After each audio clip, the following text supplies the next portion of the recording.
Hello, everybody. Scott Golden here with the Superstars of Wrestling Review Series for the 8th of August 2000 or 1987.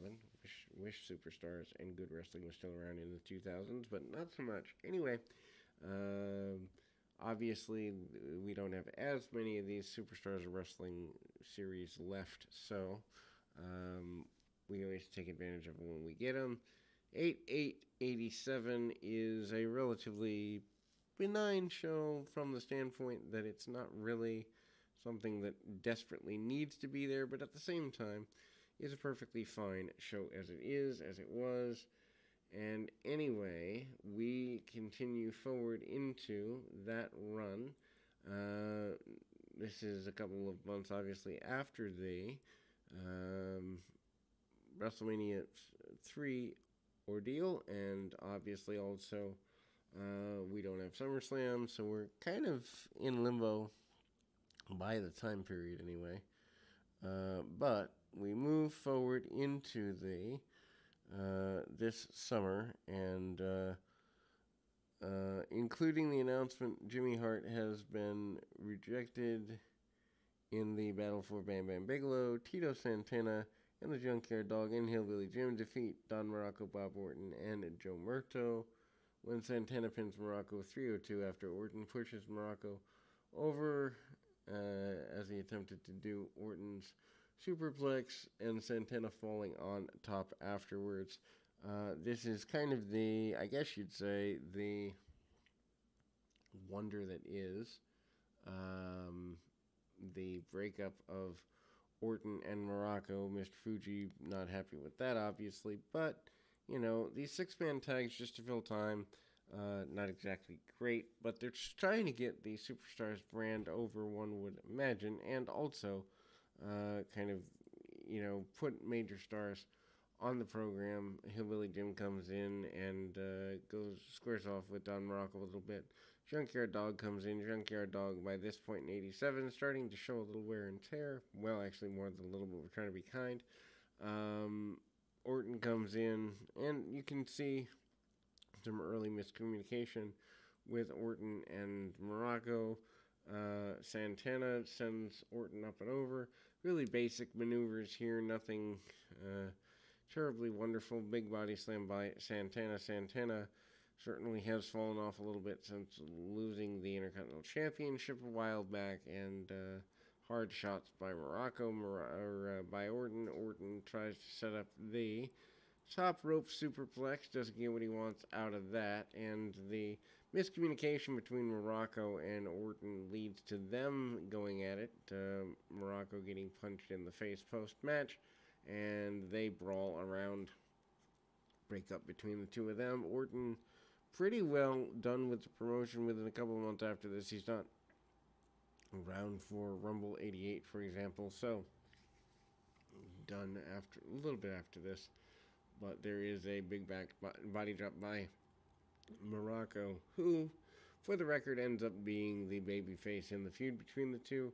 Then we go to the, I guess, special report, the bragging of one Butch Reed, as they brag about putting out superstar Billy Graham. Billy Graham had come back to try to be a wrestler here in 86, 87. That doesn't go very well for him.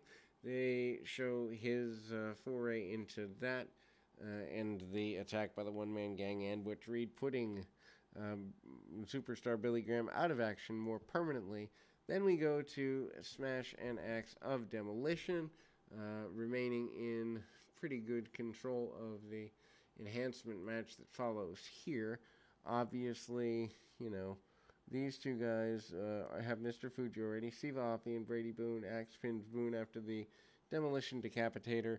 251, not exactly a match that has any real long-term affect, and punch, kick, super basic stuff, a couple of body slams, axe and smash still haven't found their full face paint yet. Mr. Fuji, though, taking over as their manager after the failed Johnny V experience. It was a good thing. Then we move to George Steele defeating Dusty Wolf with submission flying hammerlock in a quick match, 148. Steele punches, kicks, and chewing on turnbuckles for his trouble. Steel also the Flying Hammerlock, known for his main finish. They're trying to push the Mine Doll and do so relatively successfully, as it were. Before then, we go to what would be later known as the Event Center. Gene Okerlund plugging the upcoming house shows in the New York area. Very basic maneuver. Roddy Piper, or actually Jim Brunzell, wanting to get things for the Killer Bees, the Hart Foundation, getting them all in line. Ted DiBiase gets hugged and loved on by some fans for giving away money. Ted DiBiase still has not done a full heel turn here, but DiBiase is continuing to be, enticing people to do things they normally wouldn't do for money. Of course, Ted DiBiase becomes a major force, and then Bobby Heenan cuts an inset promo talking about Harley Race and Hulk Hogan coming up around the horn. And then we go back to the enhancement matches. This time, Bret Hart and the Hart Foundation, still your tag team champions here in the summer of '87, just a little bit after the run of things. And then the Young Stallions, otherwise known as Jim Powers and Paul Roma, although I don't even know that they're officially called the Young Stallions quite yet here.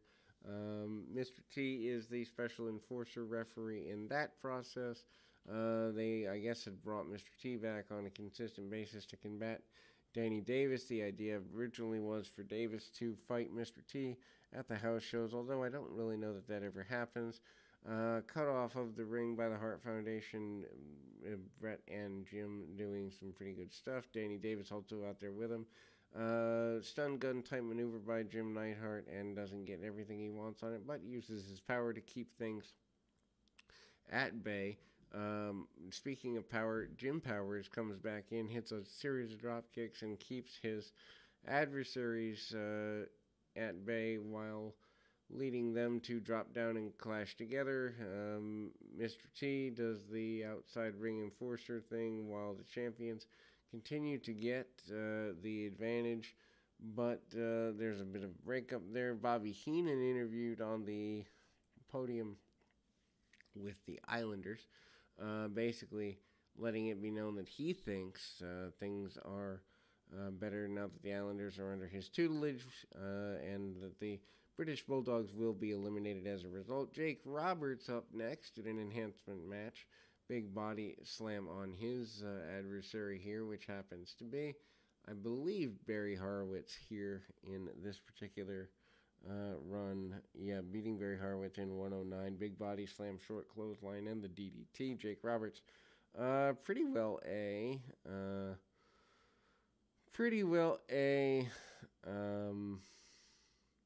babyface in full at this point. One-man gang with Slick pinning David Stoudemire with the front suplex in 58 seconds. After the bout, one-man gang hit another front suplex on his opponent as well as the referee, and two other wrestlers came out to help, one of whom is Dusty Wolf. Both received front splash from the gang. Action results in him being fined $10,000. One-man gang being pushed into a series of matches, obviously with Hulk Hogan, as it were, and again, there we go in that way. Really basic maneuvers all along, and simple punch kick maneuvers there. The gang continues to go along and